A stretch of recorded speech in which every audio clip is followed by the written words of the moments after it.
In the month of August in the year 1165, King Henry II was sailing the English Channel with a large fleet of ships. Suddenly, the weather took a turn for the worse. Dark clouds rolled in, rain began to fall, and the winds got stronger and stronger. As the fleet struggled through the rough seas, many men swore they saw something strange on the shore. Several monster-like legs appeared to descend from the cloud base near the hills of Scarborough. These monster-like legs then began to destroy everything in their path.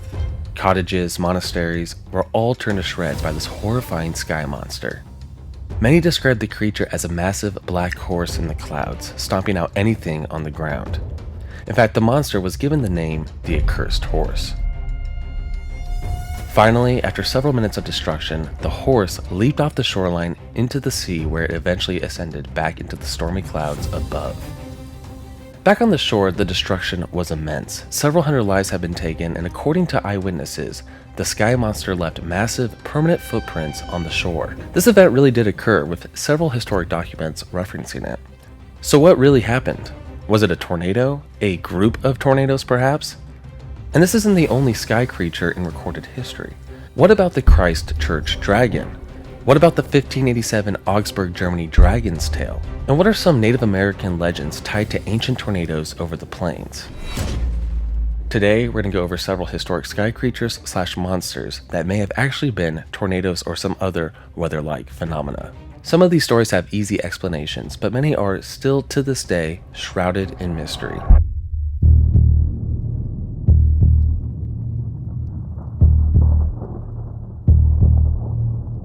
Let us actually go back to the 1165 Scarborough Accursed Horse.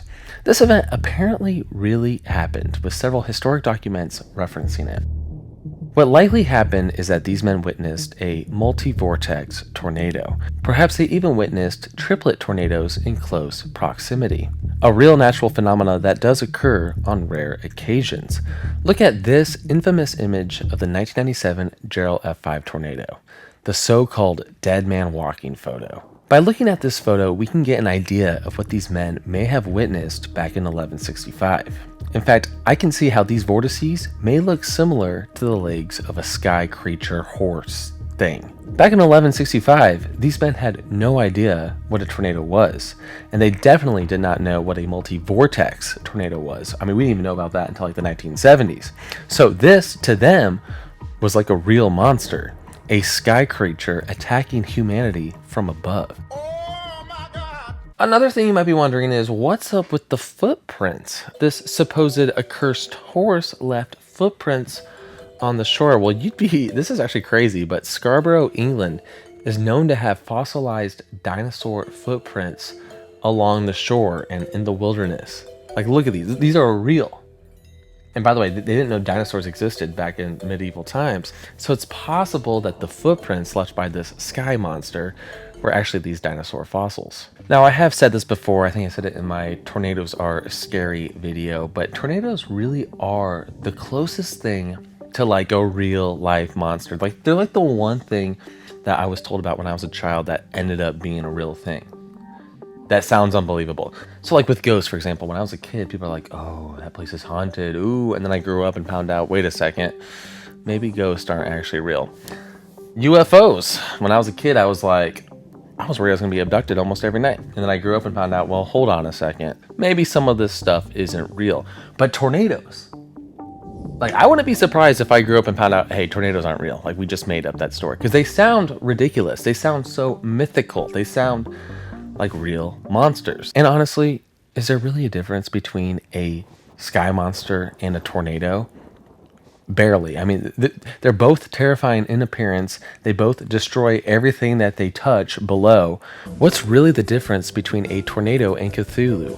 What's really the difference between a multi-vortex tornado and the alien tripods from the War of the Worlds? Okay, tornadoes can't shoot lasers at people. Wait a second. Actually, yes, they can. Lightning.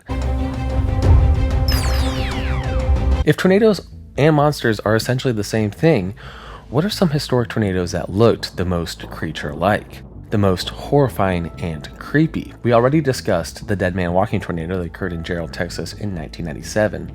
But another rather terrifying tornado is the 2011 Tuscaloosa Birmingham EF4. This tornado occurred during the devastating 2011 tornado super outbreak that featured over 360 tornadoes that together took 324 lives. It's one of the worst tornado outbreaks on record. And while all the tornadoes in that outbreak were quite terrifying, one in particular, the EF4 tornado that struck Tuscaloosa through Birmingham, had a lot of creature-like characteristics. This is due to the several horizontal vortices that came shooting out the side of the tornado itself. They would shoot out and they would sway all around. These horizontal side vortice tentacles show up quite well in the Skycam footage from ABC 33-40's coverage of the event. One of the most insane moments ever captured on live TV. TV meteorologist James Spann, who's a legend by the way, can barely keep it together as he watches this sky monster destroy Tuscaloosa. That's coming over near Interstate 359 in Skyland. Nobody should be out there. This thing is going to be coming basically right down Skyland Boulevard. This is an extremely violent situation. Notice the power flashes. Please. It's just past the Tuscaloosa County or the Tuscaloosa City Police Department. The police department is down there. It's crossing over the industrial area in South Tuscaloosa near all the places where they... Many other tornadoes have also featured tentacle-like features, like this one in Albion, Illinois in 1991. I was going to miss the house here, but them little ones spawning off of it, you see there. Yeah, but see how it's so calm? The idea of one of these reaching out and then like grabbing you or destroying your home, it's kind of freaky. Now, even though tornadoes still remain quite enigmatic, we have the luxury of knowing quite a bit about tornadoes. Thanks to modern scientific research, the folks at the National Weather Service, NOAA, and the National Severe Storms Laboratory have discovered so much about tornado genesis and their strange characteristics. But if something like this occurred 500 years ago over a random village in Europe without the knowledge we have, people are obviously going to be terrified and they're going to blame it on some sky monster. For example, in the summer of 1587, the citizens of Augsburg, Germany, looked up to the sky and saw something that they could barely describe. At that time, they described it as a great threatening cloud that formed like a dragon's tail, twisting across the horizon for more than half an hour. To those watching, it was a living monster suspended in the heavens. The historians noted its shape, its duration, and its terror, but they lacked the vocabulary of modern meteorology. To them, it was not a column of rotating air, it was a dragon's tail, a celestial beast threatening the city. There's actually a depiction of this dragon's tail, a woodcut depiction, and yes, that's totally a tornado. Without a doubt, it's a tornado. But these people had no idea. And tornadoes do occur quite a bit. I mean, not nearly as much as they do in the US, but they do occur quite a bit in parts of Germany. This was at a time where even a simple thunderstorm could be a bad omen. So to see something like this, I mean, to these people, they needed to repent of their sins ASAP. This account offers one of the earliest European depictions of a tornado, and it's a clear window into how people once blurred the line between storm and monster, science and myth. Of course, not every sky creature / monster can be explained by a tornado. One example comes from Christchurch, England in the year 1112, plus or minus 5 years. So here's how the story goes. Apparently, a couple of Catholic canons from France, specifically from the Cathedral of Notre Dame, perhaps you've heard of it, were traveling through southern England.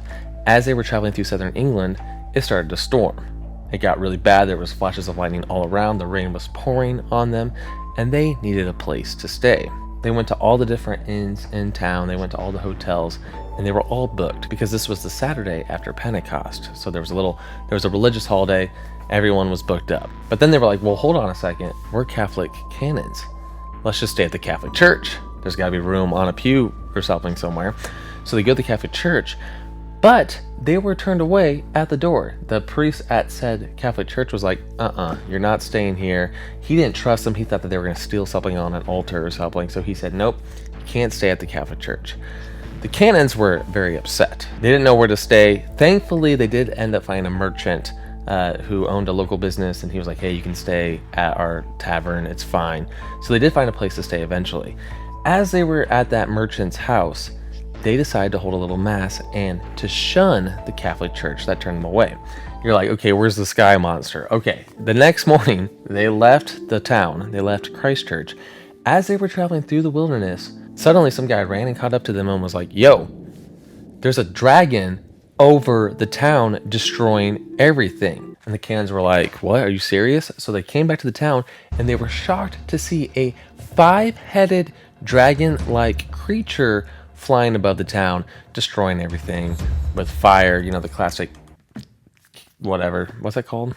Breathing fire. Eventually the 5-headed dragon got bored, left the town, and miraculously the merchant who gave them a place to stay that night, his tavern was perfectly fine. It was in great condition. Nothing was wrong. However, the Catholic Church that turned them away was completely burnt down.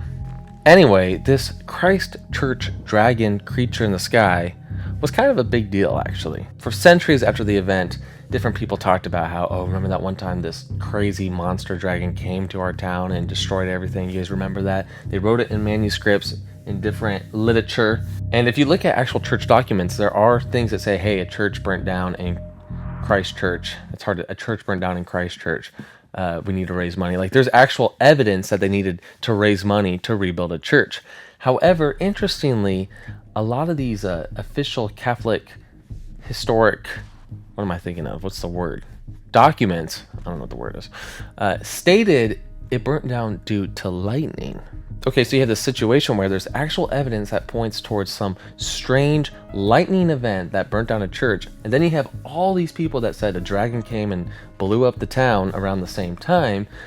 So modern researchers think that a big thing of ball lightning may have exploded over the city and caught the church on fire. Ball lightning is one of the strangest natural phenomena ever recorded.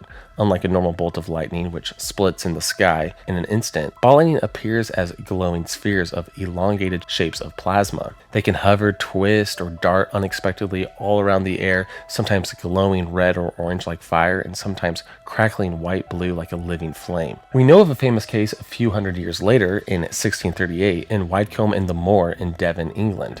During a violent thunderstorm, a glowing, fiery ball crashed right into the church, and then split into several smaller orbs and killed several people while injuring many more.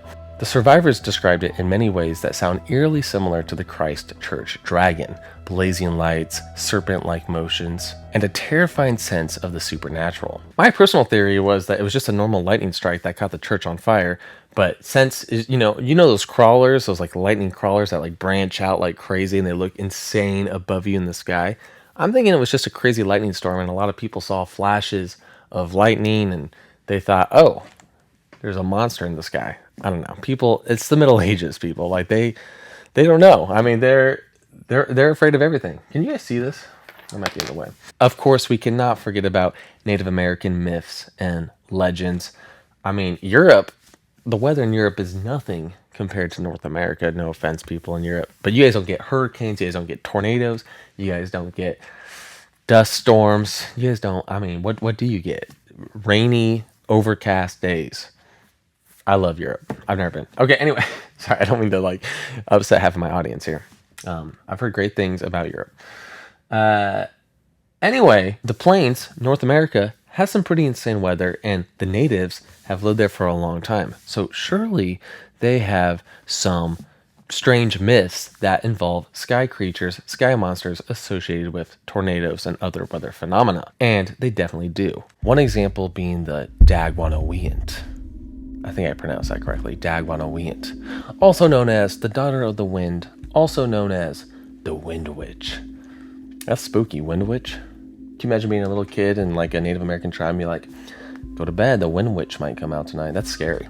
Within the Seneca tribe, Dagwanaweant is an evil spirit that can take a couple different forms. One form is a flying head. This seems to be the most popular form. If you look up Dagwanaweant on the internet, you see a lot of photos of creepy flying heads through the woods. But another form that Dagwanaweant can take is of a whirlwind. When tornadoes swept down from the hills, twisting trees and tearing off roofs, people didn't just see a tornado. What they saw was Dagwanaweant rushing past. Legends describe her as being a force that could never be killed, a force that can randomly pick up anyone and throw them across the plains. Some stories would talk about how warriors would try to find ways to keep her from reviving herself, but of course they were never quite successful, and every time a storm showed up, so too could Dagwana. She embodied the ideas that tornadoes were not natural forces, but that they were actual spirits slash creatures slash monsters, an evil entity. But not always, actually, because there is one Seneca tale of two brothers who were out in the woods one day, and as they were out in the woods, apparently it started getting a little stormy, and Dagwana made herself known. But she spared them. Instead of, destroying the forest and throwing them across the plains, she actually gave them 3 hairs plucked from her head.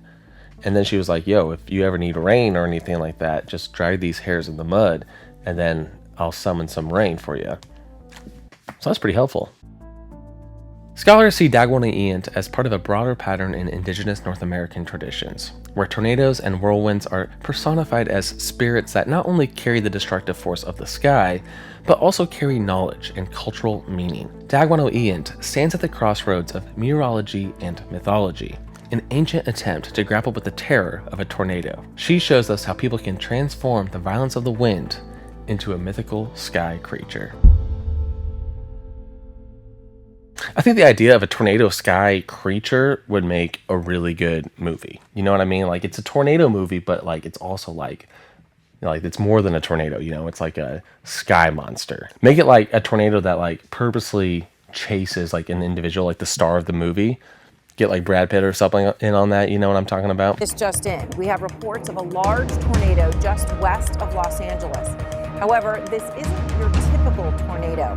This tornado appears to be self-aware and is going out of its way to attack people with... But anyway, I do hope that you enjoyed this video. Thank you so much for watching. Please like the video. It really helps out the algorithm and helps the channel. Thank you so much for watching, and we'll see you next time.